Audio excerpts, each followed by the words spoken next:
So today's topic is the principles of permanent fat loss.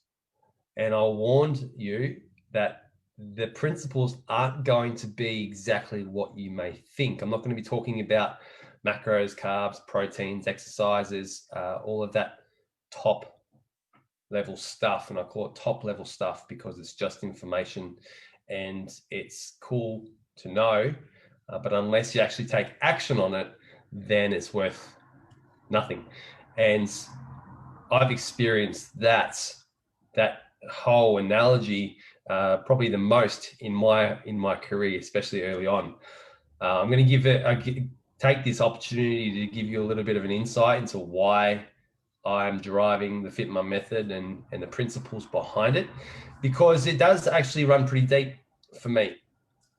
Growing up, I was a big kid, especially in primary school. So I was wearing like 34 sized slacks, and I'm in a 34 right now. So I had the body and the hips of a 30-year-old at the age of 12 going into high school. And that was kind of like the pinnacle for me, because it was this pivotal moment where I started to gain some kind of control over my body shape, the way I feel, function, that kind of thing. And it ended up sort of leading me down the path that I'm currently on now. But if I take you back to how it felt back then, I had the faith that my parents did the best that they could with the knowledge that they had.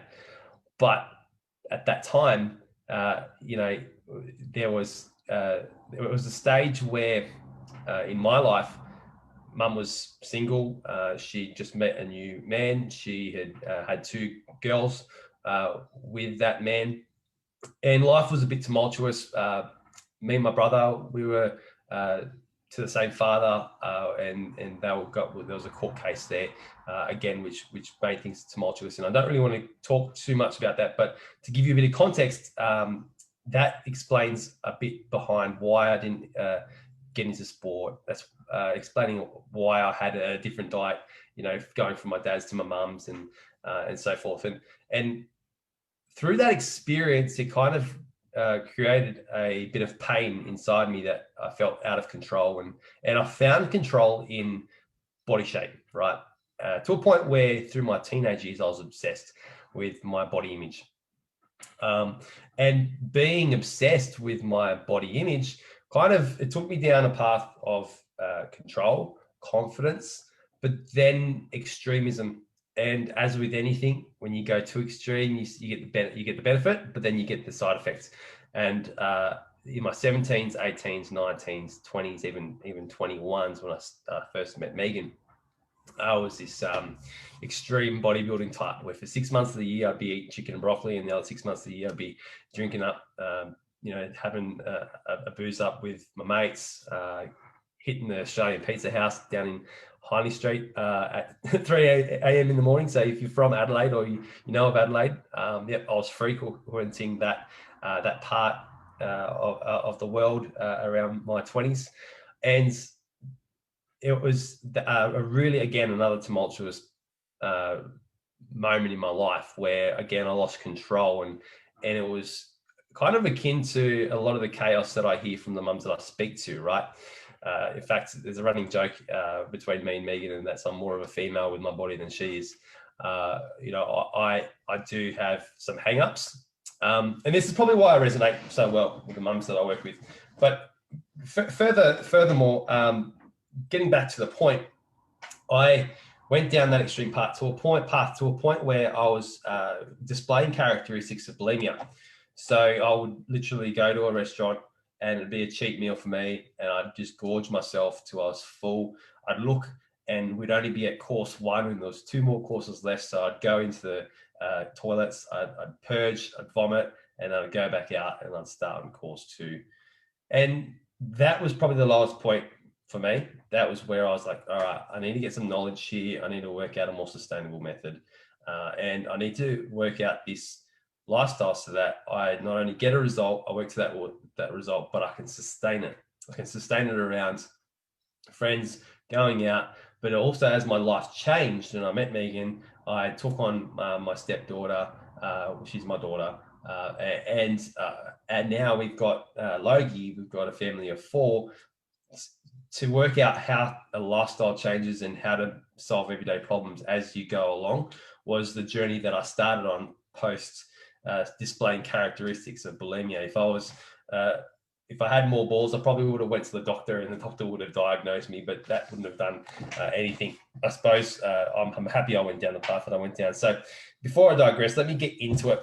Let me get into the principles of permanent fat loss and the things that I've learned over time, the things that I've watched be true, not only in my lifestyle, but in the mums' lifestyles that I work with as well. And the first principle to permanent fat loss is if you want to go fast, go alone. But if you want to go far, go together. Now, this rings true on every level. First of all, it rings true on the level of home. You need to get the kids involved. You need to get hubby involved. In fact, you need to get anybody who is living inside of your house involved in some way or another. And at first, that kind of starts with having the conversation of, hey, this is something that I really want to do. Are you on board? It's kind of like the hardest conversation to have because you almost feel as though it's your problem and it's not anybody else's. But stay with me here because it's not only your problem, it's everybody's problem. If you're tired, you're feeling like you're lacking energy, if you're feeling like you're lacking health, and you also feel as though, you're not happy inside of your body, you're not happy with what it can do, all of those things that you feel internally, on some level, somebody else inside your household is feeling the exact same. Now, it's no coincidence that families who are big tend to have the whole is rife throughout the whole family. Okay, so there are exceptions to the rule, obviously, but for the most part, it's not necessarily genetics that influences a family's size. It's habits, routines, and beliefs around exercise, nutrition, and values, right? So if you value TV time, TV meals, convenience, then obviously that's going to impact you and your family, and your whole family will have those same beliefs, values, and they'll take them on, right, as their normal.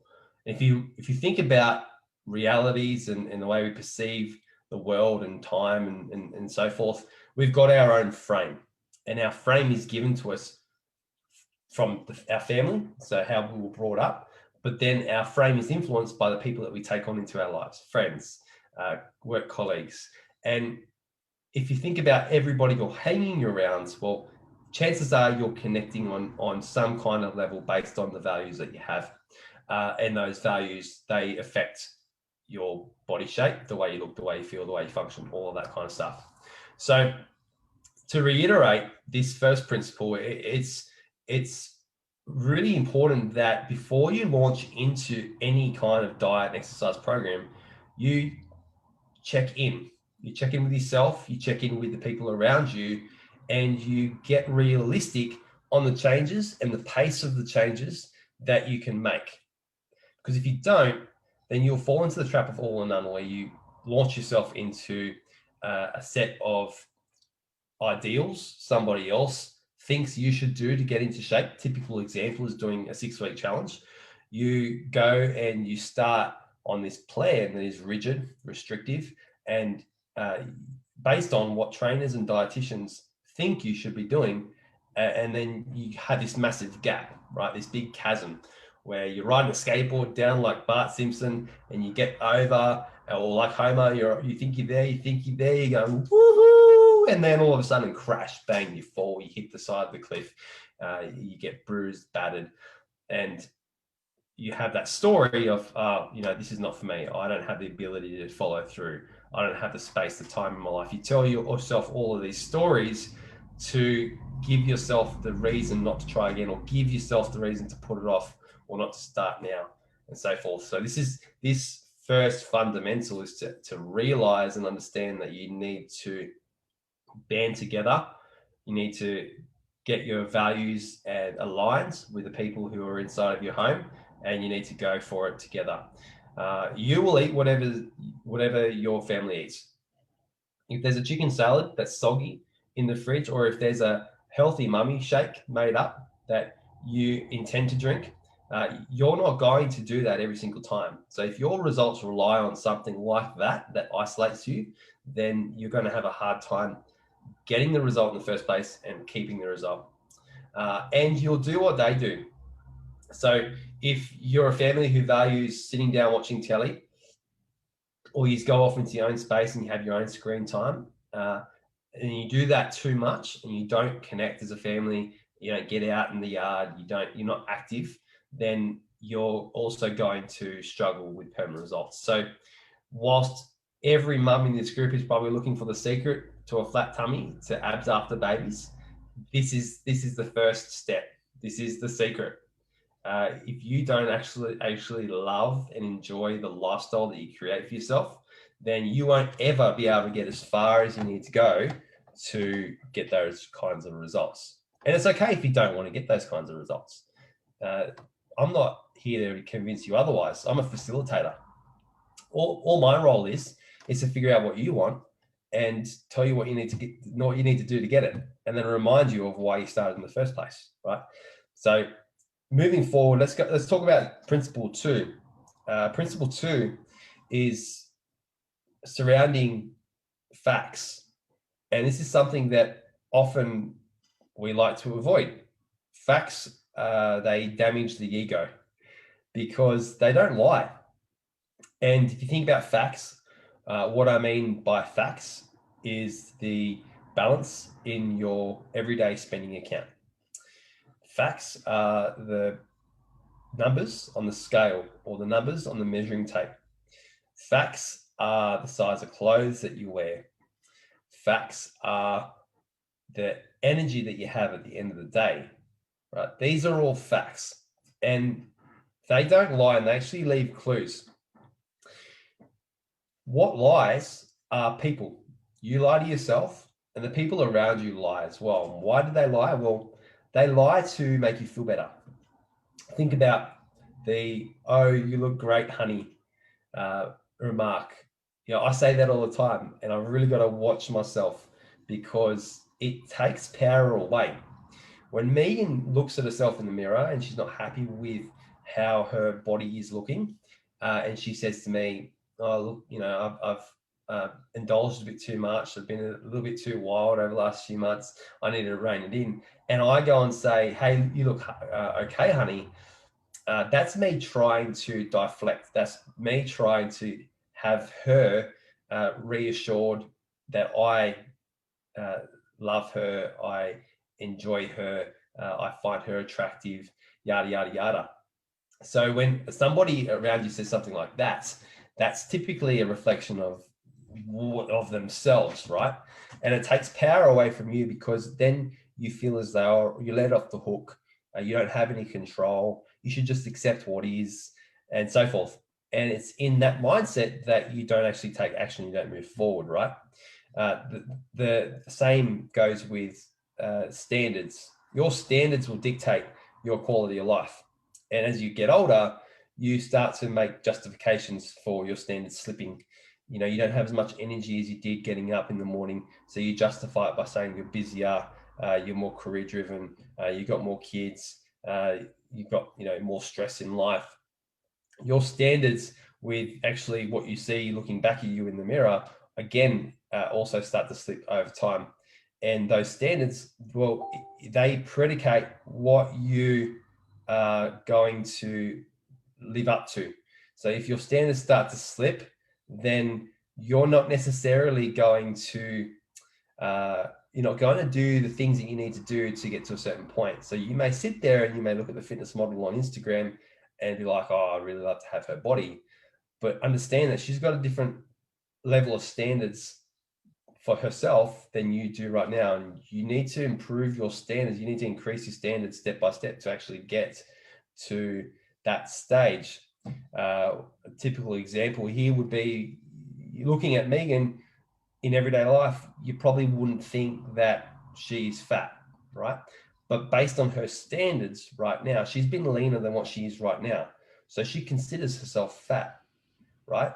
And it's that consideration, it's that standard that she has that doesn't allow her to fall any further than she currently does. And the same goes for me, right? When I blew out to 108 kilos, people were telling me, hey, you look good. You look big and strong. But to me, I was like, well, I've been leaner than this. I've felt better than this. I've functioned heaps better than this. I'm slow. I can't run. I feel uncomfortable in my shirts. Feel uncomfortable in my jeans. Those were my standards, and I knew that I was fat, regardless of what everybody else around me was saying. Right? And it was those standards that, when I was reminded by them, by looking at the facts and not ignoring them, I started to make change. And the same thing will go for you. If you actually want to make change, then you need to get clear on the facts that you're currently experiencing, the facts that you want to experience, and the standards by which you live your life by, right? And then finally, the last principle to permanent fat loss is simple equals action. If you get too complex, if you start to nerd out and learn too much, and I see this problem happen time and time again. I've been in the industry long enough to see a lot of colleagues go through this whole cycle, and I've also seen myself go through this cycle where you learn something new and you're like, oh wow, maybe I can get a quicker result with less effort if I implement this strategy. So you start to add lemon water to your morning, and then you read something else and you're kind of like, oh, cool.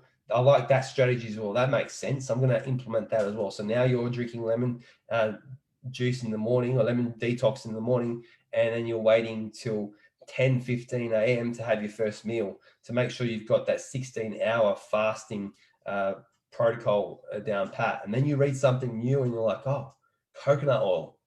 I need that. I'm going to incorporate that. So now at 10:15, instead of eating a decent meal, you're drinking a shake with some coconut oil in it, and then you're starving by 12 a.m. And then you read something else and you're kind of like, oh, that's cool. That's what I need.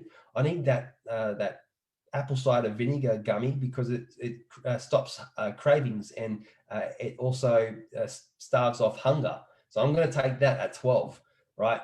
And then all of a sudden, you've got this jumbled up mess of protocols and things that you're doing that doesn't actually move the needle. So you focus on the 80%, all of that junk, and you don't focus on the stuff that really matters. The stuff that really matters, and the stuff that really influences your eating decisions, your exercise decisions, and your values, your standards, and so forth. Understand that what you do to get into shape, you must be able to continue for the rest of your life. That's it. So there's no such thing as a kickstart. There's no, I'm going to work really hard through this phase and then I'm going to stop and maintain. There's no such thing as that. You either do or you do not. So you'll either eat, exercise, and repair towards more energy, a better looking body, and better health, or you eat, exercise, and repair away from looking good, feeling good, and functioning well. So the decisions that you make in every single day life all add up. It's all those little 1%ers that add up. You might go from where you are right now. Let's just imagine for a moment you're at 0%, and being at 0% has resulted in where you are right now. You're in chaos. You don't know why you feel tired. You don't know why you can't get rid of the mum tum. You're doing all this cardio, and then all of a sudden you get sick, and then you don't train for 6 months, and you go back to it. Let's imagine that you're at 0%. You getting to 1% might involve just getting one workout in a week for the next 52 weeks, right? And that might be your 1%. Or your 1% might be getting a grip on the amount of alcohol that you drink throughout the week. If you're drinking wine every single night and you're having 2 or 3 wines every single night, your 1% might be going from 7 nights of 2 to 3 wines to just 6 nights of 2 to 3 wines. And then just your next 1% might be going to 5 nights, and then 4 nights, and then 3 nights. Okay. Going cold turkey on anything doesn't, there's exceptions to the rule here, right? Maybe 1% of people can actually go cold turkey. 1% of people can actually follow a plan without taking a wrong step. But for the 99%, most people will not be able to follow a plan that's based on somebody else's ideals, will not be able to guide themselves to a place that they've never been before. It's kind of like expecting yourself to go up to the top of Mount Everest without a guide, right? If you've never been to the top of Mount Everest, you don't know the way. And 99% of people won't be able to go from zero to hero like that. So rather than focusing on complex strategies, really hard work, why not focus on trying to get the most out of the slightest bit of effort that you can put in? Get the most out of your first step. Do that first step and then implement the second step. And then step by step, as time goes on, you start to add to the bank. You start to put savings back into your body. And if you do it right and you're focusing on building muscle and you're focusing on improving your health and you're focusing on improving your energy levels, you start to get a return from those savings. It's like investing in the stock market. You put in a little bit of money every single week, right? It adds up over time, and you start getting that, return on investment. And you don't have to put as much effort in, but you can keep the result. So they're the principles. I'll do a little recap. The principles of permanent fat loss are: if you want to go fast, go alone. But if you want to go far, go together. Get the family involved, align your values with them, and off you go. Second is facts don't lie. That's your internal compass. Get clear on the facts, how your body weight relates to the way you're feeling and functioning, right? How your body weight relates to how other people are experiencing you in your life, how your kids experience you after you get home from work, how your kids experience you from when you get up and you're getting them off to school, how your husband experiences you when you at the end of the night, how your colleagues experience you when you're at work, how your friends experience you. Like, there's so many benefits to getting into shape and feeling and functioning at your optimal that there are just too many to list, right? So, and this is why I do what I do. I work with mums so that I can influence their kids. I can't work directly with kids because they wouldn't have the capacity, nor would they have the control over their own lives to influence their habits and their routines and their beliefs. But if I can get a mum in shape and I can do it sustainably for her, and she can then solve her own problems, well, then she can impart that knowledge onto her kids.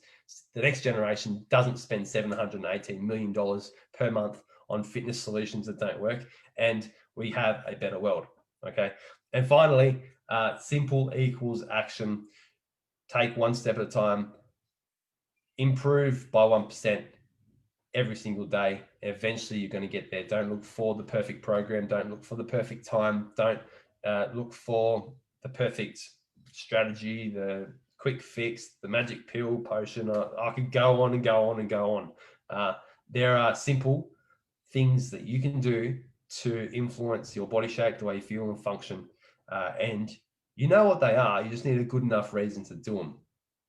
Okay, you just need a good enough reason to do them. You need somebody to put the mirror up in your face for you to see what you need to see so that you've got that snapping point to go.